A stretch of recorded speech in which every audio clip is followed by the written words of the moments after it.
I should have known better than to take the old logging road past Pinnacle Ridge after the rain we'd had. But the thing about growing up around Bluefield is you get bold where you shouldn't. Folks'll tell you the mountain's gentle, old, soft with age. But anything that's been around longer than the bones of the earth itself, well, it keeps a tally of every foot that's ever stepped on it. And sometimes it decides you've taken one step too many. It was late October of 1996, one of those sharp blue afternoons where the sky's bright enough to hurt. The ridge lay quiet, too quiet, in hindsight. No crows, no squirrels, not even the soft crunch of does picking their way through the brush. Just me, boots muddy, pack heavy with survey gear, and the long stillness of the mountains around me. The company had me marking out old boundaries, leftover mine properties, forgotten lines, overgrown easements. Nothing important, nothing worth remembering. But I like the work well enough. Keeps me outdoors, away from people, away from noise. And Pinnacle Ridge was familiar ground. My father used to bring me here hunting when I was a boy. The kind of place where you knew which rocks would roll if you stepped wrong and which roots to trust with your weight. I'd been moving slow, checking my map against the terrain, when the quiet started pressing in. You ever feel silence get too heavy? Like it's not just an absence of sound, but something leaning close, waiting? I shook it off and kept moving. The fall came out of nowhere. One minute I was stepping over a washout, the next the ground just weren't there anymore. Just this soft shudder, like the ridge took a breath, and the whole side beneath me crumbled. I remember the sound it made. Not a crack, not a crumble. More like a sigh, a long, low exhale from deep underground. Then I was sliding. I hit gravel, rolled, hit a stump, and everything went white hot. There was this violent jolt through the left side of my skull, a sound like cracking ice, and then I was tumbling again. By the time I stopped, half buried in loose shale and mud, I couldn't tell which way was up. I lay there for I don't know how long. My ears rang so hard I thought they'd blown out. And behind that ringing, underneath it, I swear I heard something else, like murmuring, faint, distant, threaded through the layers of rock around me. I told myself it was just a concussion. Took me a few minutes to get my legs under me and crawl out of the debris. When I finally stood and got my bearings, I realized the slide had carried me a good 30, maybe 40 feet down slope. Worse, it had taken most of the switchback trail with it. The path I'd come up on was gone. Just a scar of loose stone and dirt that kept trickling downward like the ridge still wasn't finished settling. I touched the side of my head and my fingers came away bloody. The cut wasn't big, but it ran deep. Felt tender, too, like the bone underneath had split a little. That's when the first memory hit me. Not mine, not anybody's. I was suddenly aware of pressure. Not in my head. Around me. All around me. Layers on layers.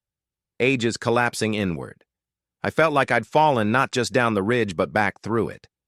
Like I knew the weight of everything the mountain had ever carried. I felt seas grinding over stone, forests rising and rotting, heat deep beneath everything, slow and patient, shaping the bones of the world. It lasted maybe a second, maybe less. But when it passed, my knees buckled and I had to brace myself on a fallen log just to keep standing. Concussion, I told myself again. Just a concussion. But something in me knew it wasn't. The memory hadn't felt like a hallucination. It had felt like information, something getting passed along, something old. The next problem came quick. Pain. Not sharp, not like the head wound. This was deep, spreading pain, like my muscles were trying to pull in different directions. My back cramped so hard I had to drop to a knee. My ribs felt tight, like they were straining outward. It was the bruising, I assumed. The tumble probably rattled more of me than I first realized, but when I lifted my shirt to check, the breath went out of me. The bruises didn't look normal. They weren't blotchy or rounded. They'd formed in long parallel lines, stripes, like sedimentary layers you see in the exposed cut of an old highway cliff. Browns, purples, rusty reds, perfectly straight. For a moment, I just stared. That wasn't how bruises behaved, not how they spread, not how they arranged themselves. I told myself the fall had scrambled my senses. The light was playing tricks, the blood loss making patterns out of nothing. But I didn't believe it. The ridge around me felt watchful, like the trees were leaning in, listening. I knew I needed to get moving before shock set in. Get down, get to the truck, get help. But when I turned to climb back the way I'd come, my stomach dropped. The slide had made the ridge unstable. Every time I put weight near the scar, the loose shale shifted and trickled downward. I tried another angle, but the earth under my boots seemed to ripple, refusing to hold me. I knew mountain soil well enough to understand a clear warning when I saw one. This slope wasn't climbing friendly anymore. Trying to force it would just send the whole side down on top of me. There was another way down the ridge, further along, but it meant cutting through a stretch of woods I didn't know as well. A steep drop, thick brush, and if the fall had rattled my sense of direction, I could end up deeper in the mountains instead of out of them. But staying wasn't an option. I adjusted my pack, pain flaring through every joint, and started moving. The woods felt wrong. I don't mean spooky or quiet or eerie. Appalachia's full of that, and you get used to it. No, this was wrong in a way that made my teeth hurt. The angles of the trees felt off. The slope felt steeper than it looked. The air tasted thick, metallic, like stone dust before a blast in a mine. Every few minutes, another surge of alien memory hit me. They weren't visions. More like impressions. Pressures. Like the memories weren't in my head, but in the ridge itself, and every step I took, I brushed against another layer. Seafloor pressure. Heat rising from molten stone. Ice grinding over mountains that didn't exist yet. The slow creep of time in ways no living thing should understand. I shook them off every time, but each one left a residue behind, like their weight lingered in my skull. After a while, I realized something stranger still. The memories were getting clearer, sharper, more detailed, and mine were getting harder to hold on to. I tried to recall what my truck looked like, the make, the color. It hovered in my mind like something glimpsed through fog. I tried to remember the layout of my own kitchen. Nothing came. My head throbbed harder. I focused on survival instead, on walking, on getting down the ridge, but the pain in my side kept worsening. I lifted my shirt again halfway down the slope and found the bruises had darkened, the lines more pronounced. Not spreading out like normal bruises, deepening, organizing. The colors had shifted too, dull browns giving way to slate gray, ochre yellow, muted bands of greenish stone. It looked less like bruised flesh and more like the exposed layers of a cliff face. I pressed a finger against one of the lines. It wasn't soft. Not like a bruise. It was firm. Hardening. A chill ran through me, colder than the October air. That's when the second big memory hit me. I was kneeling at the edge of a vast sea. Not water. Silt, thick, gray, endless. A sky choked with volcanic haze. Something enormous moved beneath the surface, shifting the ground under me. I felt not fear, but familiarity. Like I'd been part of the stone that creature moved through. Like I'd been shaped by the same forces that shaped it. The memory swallowed me whole for a heartbeat. When I snapped back, I was gasping, fingers digging into the ground, nails packed with dirt. I didn't know how long I'd been kneeling. The sun had shifted further down the ridge than it should have. I told myself to stand. Move. Keep moving. But the ridge felt heavier now, not just the terrain, the air, like I was walking through something dense, like gravity had thickened around me. My thoughts slipped again. My father's name, gone. My mother's voice, gone. The year I graduated high school, blank. Only the weight of ages remained, pressing inward, ancient and indifferent. By the time the ridge leveled out a little, my legs were shaking. I leaned against a big boulder to steady myself, and froze when I saw the surface of the stone. Striations, bands, colors, they matched the bruises on my ribs exactly. For a moment, the world tilted. No, not tilted, aligned. Like the stone and I were two parts of the same thing, finally lined up. I staggered back, breath short. My head felt too full, overloaded, like something enormous had settled behind my eyes and was trying to sort through my memories like a stack of old, brittle papers. The ridge around me creaked, a deep groaning sound that vibrated through the ground up into my bones. It wasn't the trees, wasn't wind, wasn't settling rock. It felt like an acknowledgement, like the ridge knew I'd heard it, like it was responding. The air grew colder, the shadows longer, the silence heavier. I stood there, swaying, the taste of iron thick on my tongue. Somewhere deep in the mountain, under layers of stone older than any living thing, something shifted. A tremor, a pulse, a recognition, a message. I'd been noticed, and the mountain wasn't done with me yet.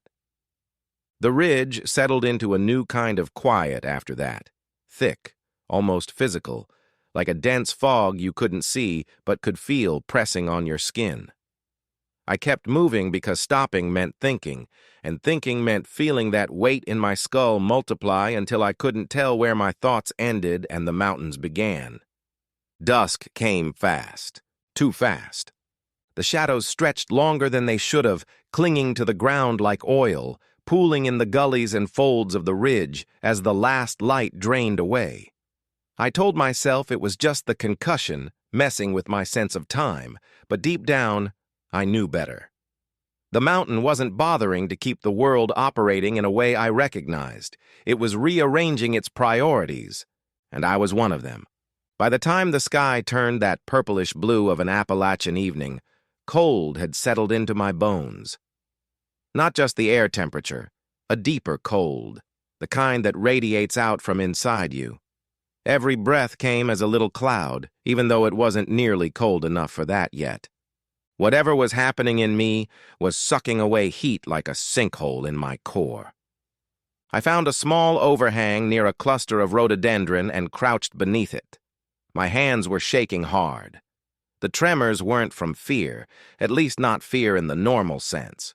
It was more like my muscles were misfiring, trying to realign themselves to some internal structure they didn't understand yet.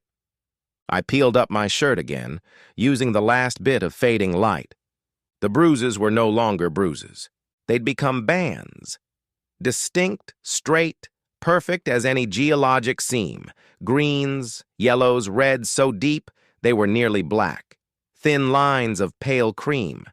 They looked like polished stone.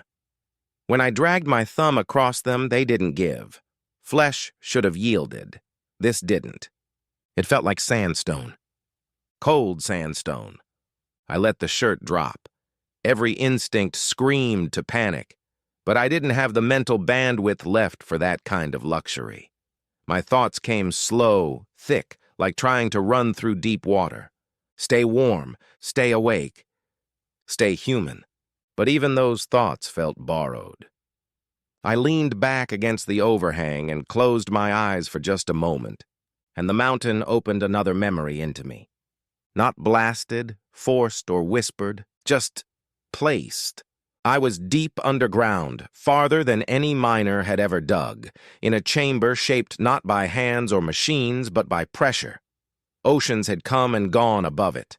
Whole continents had drifted while it waited. I sensed heat, unimaginable heat, curling around me like a living thing, magma, breathing slow and patient. I felt the compression of millennia, stone folding, bending, breaking, reforming. The memory had weight, mass, as if it pushed my ribs outward simply by existing. And through all that pressure was a kind of quiet, not absence, not emptiness, anticipation. The memory didn't fade when I opened my eyes again. It lingered, stayed, became something I could recall consciously, like something I'd lived. But I hadn't. The night deepened. The woods grew restless. Somewhere not far down slope I heard the crack of underbrush, sharp, frantic. Then the sound of hooves pounding the ground, a deer, running hard. Its breath hitched on the air, ragged and strained. Then a thud, a heavy one, a single cry, and silence. Too sudden, too complete.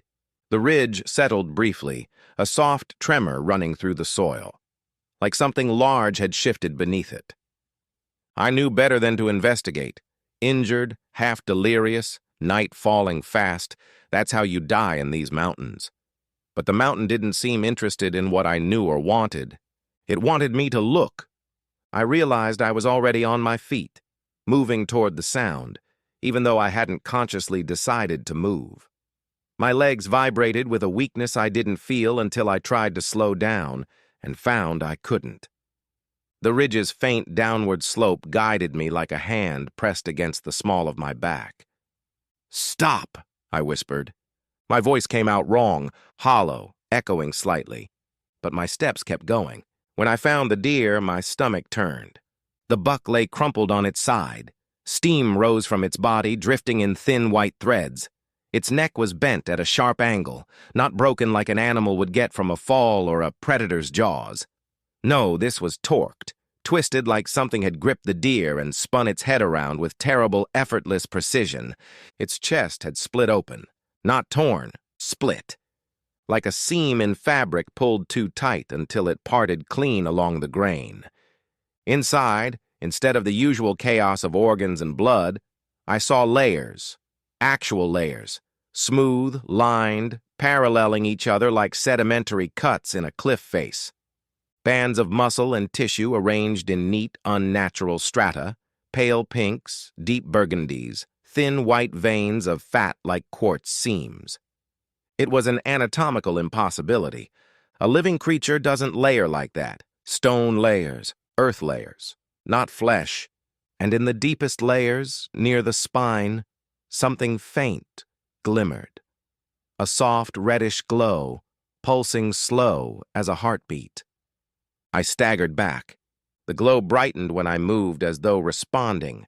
Then the ridge trembled, not like an aftershock, not like rock shifting, a pulse, a rhythm, like a heartbeat. The same rhythm as the deer's glow. My own chest tightened. I pressed a hand to my sternum and felt something throb beneath my ribs, slow and heavy. A new rhythm, not aligned to my heartbeat. Independent. Number, not independent. Synchronized with the ridge. The glowing seam inside the deer pulsed again, brighter, then dimmed. A slow inhale, a slow exhale. I stumbled back another step and felt the world tilt. The ridge seemed to rise up to meet me, every rock and root angling subtly toward my feet. Like gravity wasn't a uniform thing anymore, like the ridge was bending it.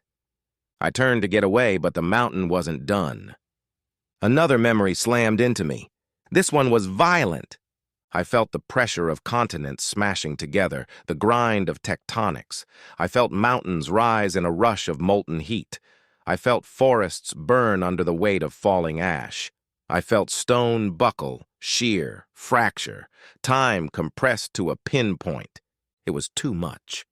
I screamed and dropped to my hands and knees, shaking so hard the leaves around me shivered. And even then, through all the agony, there was a sense of purpose beneath it, a direction, a demand. The mountain was remembering through me, using me, and it wasn't gentle about it. When the memory released, I collapsed onto my side, panting. Sweat poured down my face. My vision blurred and pulsed. My throat felt raw, as if I'd been screaming for hours. The ridge around me seemed to lean closer, trees, dark silhouettes bending inward. I forced myself up, one agonizing inch at a time, and staggered away from the deer. Every breath hurt. Every movement sent flashes of heat and pressure through my ribcage. I didn't make it far before the pain in my back exploded. Not like pulled muscle or bruised bone. This was cracking, deep, resonant, internal cracking. I bit down on my fist to keep from crying out as something shifted beneath my skin. A line of pressure ran from my shoulder blade down to my hip. Not a muscle spasm, a seam, a fault line. Tears blurred my vision. When I pressed my hand to my back, I felt raised ridges under the skin, straight ridges, perfectly aligned, like the layers on my ribs were spreading. I stumbled forward, half blind, grabbing at trees, rocks, anything to stay upright. My breath hitched in short, sharp bursts. Each inhale scraped against something that wasn't entirely soft. I collapsed again beneath a stand of poplar, the world spinning. My fingers dug into the earth, and something happened I still can't explain. The ground pulsed under my hand. Not metaphorically, not imaginatively. It pulsed. Once. Twice. Slow. Deliberate. And when it did, something in my chest pulsed back in perfect sync. I jerked my hand away, gagging, staggering onto my elbows. "No!" I whispered. "No, no, no!" But the ridge answered. A low groan rolled through it, deep enough to rattle the leaves, the kind of sound you feel in your bones more than you hear with your ears. I had the overwhelming sensation of being observed. Not by an animal, not by a person, by the mountain itself. It wasn't a metaphor anymore, it was attention. Cold, ancient, heavy as stone. I forced myself to crawl backward until my spine hit the trunk of a massive poplar. I didn't know whether the trees were safer or if they were just as much a part of this as the ridge. Maybe everything was. My vision swam, my ribs burned. The bands beneath my skin tightened like ropes, each one pulling in its own direction. My thoughts grew muddy, distorted, unfamiliar. I tried to remember my father's face again. Nothing. I tried to recall the name of the road I lived on. Gone. I tried to hold on to my own name. It fluttered like a leaf in a storm. But the memories the mountain fed me, those came clear as daylight. I saw the ridge forming. I saw ancient seas receding. I saw forests rise and burn and rise again. I saw shapes moving beneath the earth, slow, massive, older than vertebrate life. I saw the mountain save those memories in stone, record them, keep them. Wait for what? My lungs tightened, my chest rattled, I coughed hard, and something solid hit the ground. I stared. A small chunk of something lay in the leaves. Pale, tan, rigid. I picked it up with trembling fingers. It wasn't a tooth, wasn't a rock. It was a thin piece of me, skin, but hardened, brittle, like shale. I dropped it, choking. My nails scraped my ribs, and more flakes came off, small, thin, layered. My flesh was stratifying, becoming stone, not everywhere. Not yet, but spreading fast. I staggered backward as the ridge trembled again. The ground vibrated under me, and the pulse beneath it grew stronger. Then, a voice, not spoken, not heard, felt deep, resonant, ancient. Remember. My mind cracked under the weight of it. My own memories shattered like brittle shale. The ridge filled the space left behind, and the night around me deepened into something older than darkness. I don't remember falling asleep. I only remember waking up to the sound of something moving under the ground. At first, I thought it was a truck somewhere way down on 52, the rumble of an engine carrying through the hollows the way sounds sometimes do. But the longer I listened, the more I realized the rhythm wasn't mechanical. It was slow and alive, shifting in pulses, long, deliberate compressions that seemed to travel through the soil beneath me like a massive, unseen lung pushing against its cage. I pressed my palm to the ground. The earth was breathing. A slick fear crawled up my spine, and when it met the ache in my skull, the sensation flared bright white, like a vein of quartz catching light. The pressure behind my eyes pulsed, and suddenly it wasn't just fear running through me, it was familiarity. like this was something I'd always known, something I'd forgotten until now. The ridge inhaled again. The trees around me trembled, shivering not from wind. There wasn't any, but as if some enormous current passed through their roots. "Stop," I muttered, clutching the sides of my head. "Stop it, please." My voice sounded thin and muffled, like it was being swallowed before it even reached the air. The ground exhaled. Leaves rustled. Pebbles rolled.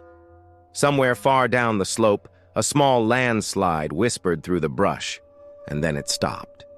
Everything went perfectly still, so still that the silence itself felt like pressure, heavy enough to crush bone. When I finally peeled my hand away from the soil, it was trembling. I wasn't alone here, not on this ridge, and not anymore, not if I ever truly had been. I tried to stand, and my legs screamed under me. The bone wasn't broken, at least not completely, but it wasn't going to support me for more than a few steps. That meant no descent, no escape, just me and the breath of the mountain. I turned slowly to look at the rock outcrop where I'd hit my head. The boulder I'd slumped against earlier wasn't just stone. There were lines in it, faint striations that hadn't been there before. They were raised, almost like old scars or the imprint of something pressed from inside. When I reached out to touch one, warmth pulsed through it. Not heat, warmth like skin. My stomach flipped. A wave of nausea rolled over me so strong I doubled forward and retched into the leaves. The vomit was streaked with gray, like powdered stone had mixed in with bile. I wiped my mouth on my sleeve. Jesus Christ, what's happening to me? But I already knew something wasn't right in a way words didn't touch. When I blinked, I didn't see darkness behind my eyelids. I saw layers, thin sheets stacked on thin sheets, strata of time, buried forests, ancient mud hardened into shale, the slow, endless settling of dust onto dust.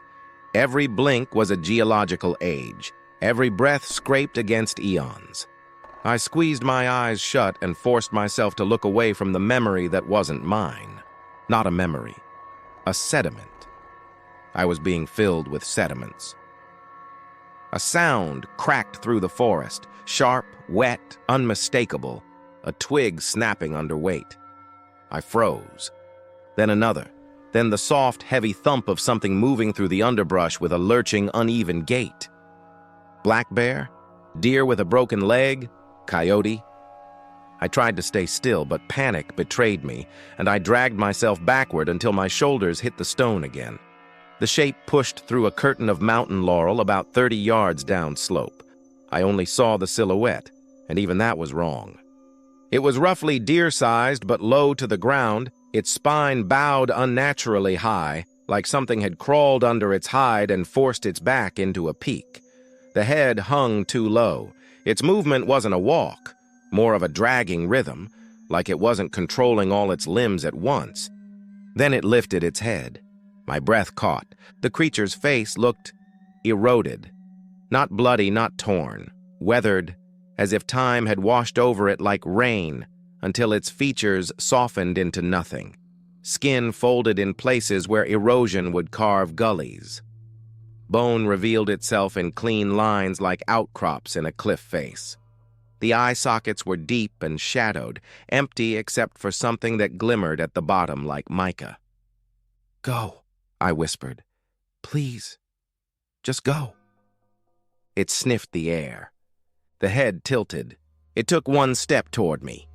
Instinct kicked in, and I grabbed the nearest fallen branch, a thick chunk of wood still solid enough to swing. But when I raised it, pain screamed behind my eyes again, sharper this time. So sharp I felt something tear behind my left eye, and warm fluid ran down my cheek. I reached up. Blood, mixed with something gritty. I stared at the dark smear on my fingertips. Under the blood were tiny gray crystals, glinting in the weak light. Quartz. Quartz was leaking out of me. A dry, choking breath escaped my throat. The forest creature stopped, As if it heard the sound vibrating wrong in the air, it lowered its head again, but instead of retreating, it crept closer. 10 feet, 9. 8. I lifted the branch with both hands and bared my teeth. Stay back. The ridge inhaled, just once, slow and deep. The ground shifted under me, and the creature froze. Not because of me, because of it, because the mountain commanded stillness. Then it turned its eroded head toward the slope, as if listening to a voice I couldn't hear. After a long moment, it slunk back into the laurel and vanished, its ragged, dragging movements fading into the distance. I didn't move for a long time. I didn't breathe. When I finally let my arms drop, the stick fell from my hands, useless against whatever was waking this ridge up. I sank down until I was sitting, head swimming, breath shallow. The ridge exhaled again, a slow, distant rumble. My skull pulsed in answer, an echo, a resonance, like a tuning fork, matching a low, ancient note. I wasn't just hearing the mountain, I was sinking with it. The pressure behind my left eye shifted, then popped, releasing a flood of warmth down my cheek. I wiped at it, expecting more blood, but when I pulled my hand back, a shard of milky white crystal sat in my palm. A literal fragment of mineral had pushed out of my tear duct. I gagged so hard I nearly passed out. When the dizziness faded, I stared at the ground. My fingers were trembling, but when I brushed aside the leaves, I saw faint lines carved in the soil beneath me. Not animal tracks, geometric grooves, as if something had been pressed into the dirt. I traced them with shaking fingers, layers, concentric rings, a pattern like the inside of a geode, radiating outward. The ground had recorded something, recorded me. A fit of trembling overtook my arms as I realized the truth. The mountain wasn't simply remembering through me. It was keeping me, absorbing me bit by bit, turning my blood to minerals, my bones to faults, my memories to strata. I tried again to stand. My injured leg buckled, but I forced myself upright, gripping a branch for balance. I took one step, then another. Each step sent waves of nausea rolling through me, but I pushed forward, dragging my left foot behind me like dead weight. I tried to move downhill, to leave, but after only a few yards, the forest changed. The trees thickened unnaturally, trunks crowding too close together. The trail I'd made earlier, the faint path in the leaves where I'd staggered, was gone. The ridge had shifted its shape, subtly rearranging its features so the way out no longer existed. "No," I whispered, "please, don't do this." But the ridge wasn't listening. Or maybe it was. Maybe this was its answer. I tried to force through the undergrowth anyway, pushing between two rhododendron bushes, but the moment I parted the branches, the pressure in my skull surged so violently my knees hit the ground. My vision filled with swirling reds and deep purples, colors that weren't natural, colors like glowing seams in a universe-sized rock. Memories, geological, alien, impossible, rushed through me in a blinding torrent. Continents colliding, mountains forming, a sky lit by colors Earth hasn't seen in millions of years, something falling from space, something not alive in any way I understood, but aware, patient, impossibly old. And I felt it, inside the ridge, sealed into stone when the land was still soft and wild. It hadn't died. It had waited. It had been dreaming geological dreams, and now it was waking. I fell onto my side, gasping, clawing at the ground. Dirt filled my nails. Leaves stuck to the blood on my cheeks. The colors pulsed behind my eyelids, and my mouth filled with the taste of minerals, metallic, ancient, electric. When the vision finally eased, I realized I'd dug trenches into the soil with my fingers. My nails were cracked, skin hung in strips, but beneath the torn flesh, something pale and crystalline gleamed faintly. I stared at it, breath hitching. My skin wasn't healing. It was metamorphosing. I curled my hand into a fist, trying to hide the glint. My voice shook as I whispered into the silent forest. "What do you want from me?" The ridge answered in the only way it knew. It breathed in, deep and slow, pulling everything toward its ancient lungs, including me.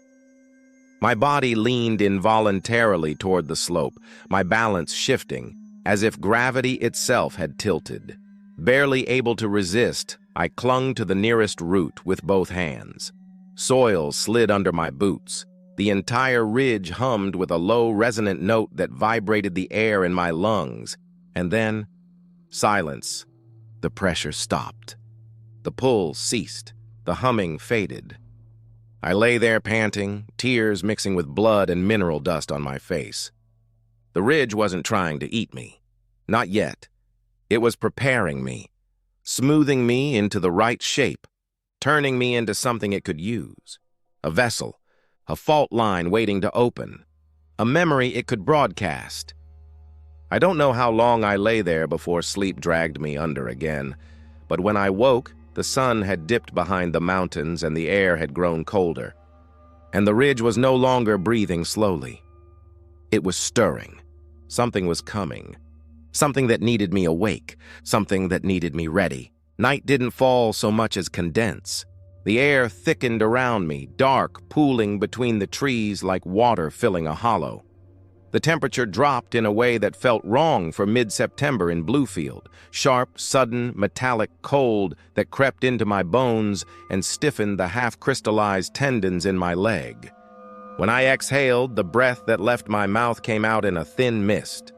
Not white, not fog, gray, like pulverized stone. I wiped my lips with the back of my hand. A powdery residue clung to the skin. I didn't have much time left before whatever was happening in me finished its work. The ridge shifted beneath me again, subtle but unmistakable. A low groan trembled through the soil, the kind that usually precedes a landslide or a minor quake. But this wasn't the sound of earth breaking. This was the sound of something turning over in its sleep. And it was waking up for real this time. I pushed myself upright, gripping a sapling to steady my weight. Every joint in my body ached like they'd been filled with crushed gravel. Under my skin, shifting pressures pulsed, slow, deep, rhythmic, almost like settling. The way sediment settles. The way a new layer forms. A faint crackling noise came from my left arm. I lifted my sleeve. Beneath the skin, pale lines shimmered, veins of milky quartz threading along my forearm in branching patterns. The flesh around them was taut, thin, stretched, nearly translucent. A choking panic rose in my throat. "No! No! No, please!"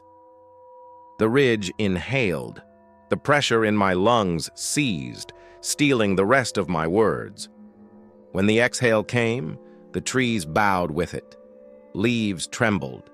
Dust drifted upward in a lazy spiral around me, as if gravity had changed direction for just a moment. Then the sound began. A faint, distant grinding.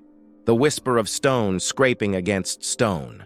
A rumble like a buried river rushing under the ground. And then, voices.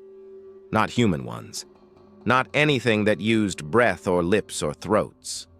They rose from the earth in layered echoes, vibrating through the soil, resonating in the cavities of my bones. At first they were too low to understand, subsonic, like the groan of mountains shifting far underground. But as they grew louder, the pitch changed, lifting through registers in unnatural leaps, until I could almost decipher words. Not language, not exactly. More like memory-given sound. A record of things that happened before any creature had eyes to see them. Before the first vertebrate crawled from the sea, before the ridgeline even had a name. The voices weren't speaking to me. They were speaking through me. My legs suddenly gave out, and I collapsed to my knees. My palms hit the earth, and the moment they touched the soil, something linked. A jolt. A flash of color, impossible color, ultraviolet reds and deep blues beyond visible spectrum, a sense of weight and depth and scale so enormous my brain couldn't make sense of it. Then the memories poured in, not thoughts, not images, ages, epochs unfolding in a flood. I felt the mountain forming, felt the folding and faulting, the ancient collisions of continents grinding into one another with the force of gods. I felt oceans rise and fall, forests turn to coal, rivers carve valleys where nothing should exist. And beneath it all, buried so deep, there were no words for the place. Something lay waiting. I saw it, or rather, I perceived it the way the mountain had, through pressure, through mineral signatures, through fault lines strained around its presence. A shape of color and stone that wasn't alive, but wasn't dead, forever suspended between states, fallen from a sky that churned with astronomical colors not meant for this world. It hit the young earth like a seed of light and rot, embedding itself deep in the still-forming crust. It hadn't been active then.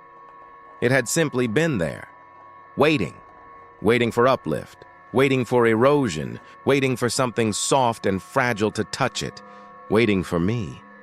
I reeled back from the flood of ages, gasping.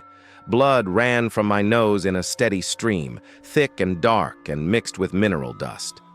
When I wiped it away, my fingertips scraped against something rough.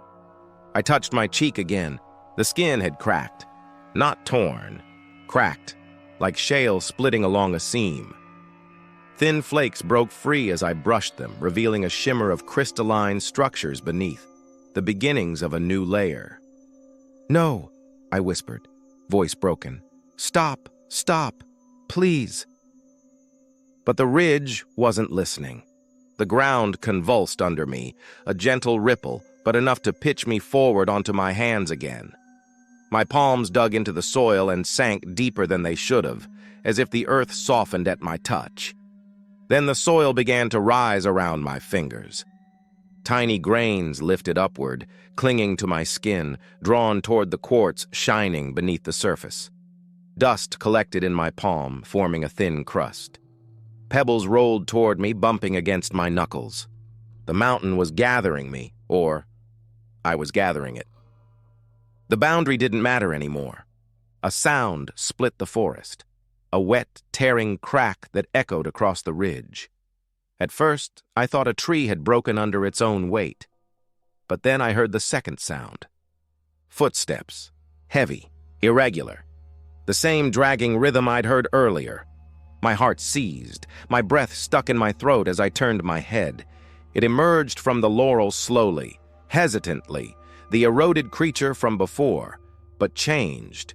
Its back hunched higher, its limbs longer, its body thinner.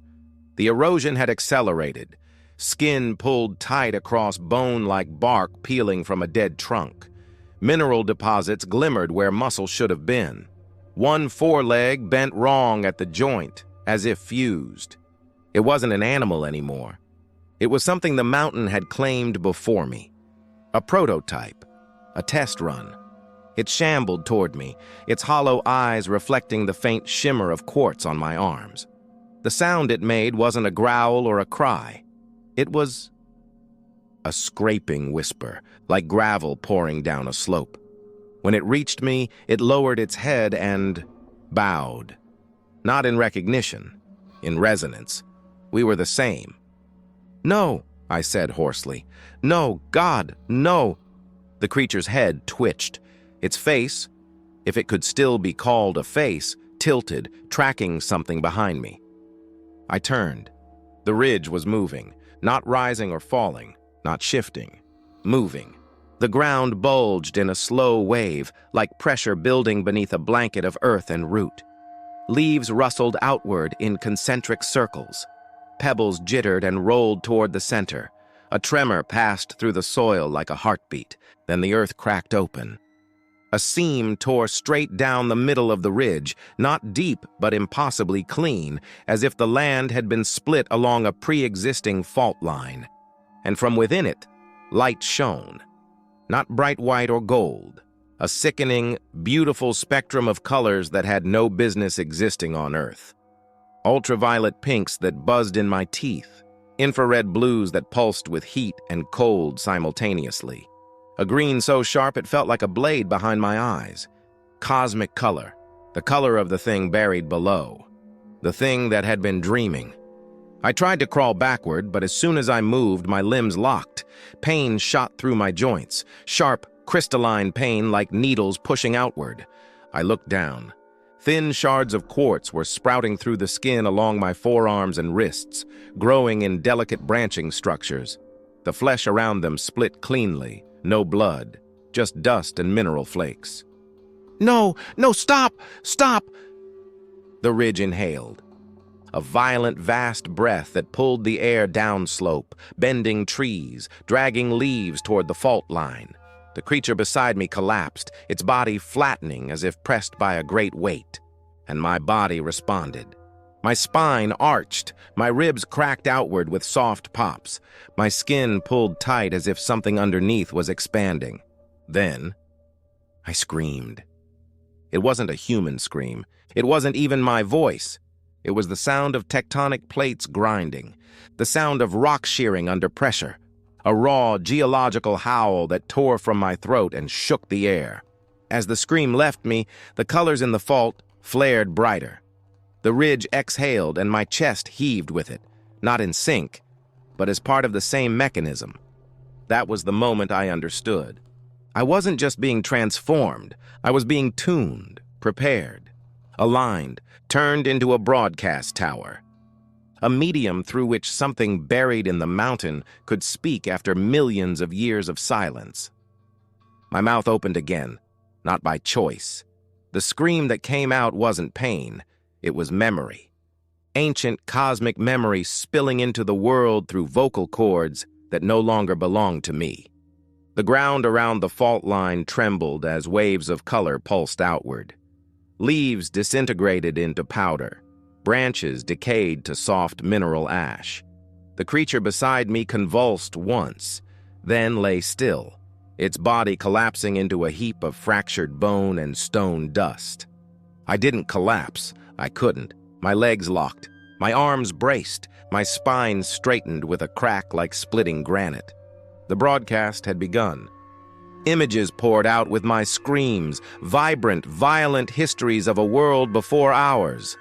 I felt them radiating from me like seismic waves, rippling across the ridge, through the bedrock, through every layer of stone beneath Bluefield. I don't know how long it lasted. Maybe minutes, maybe geological ages.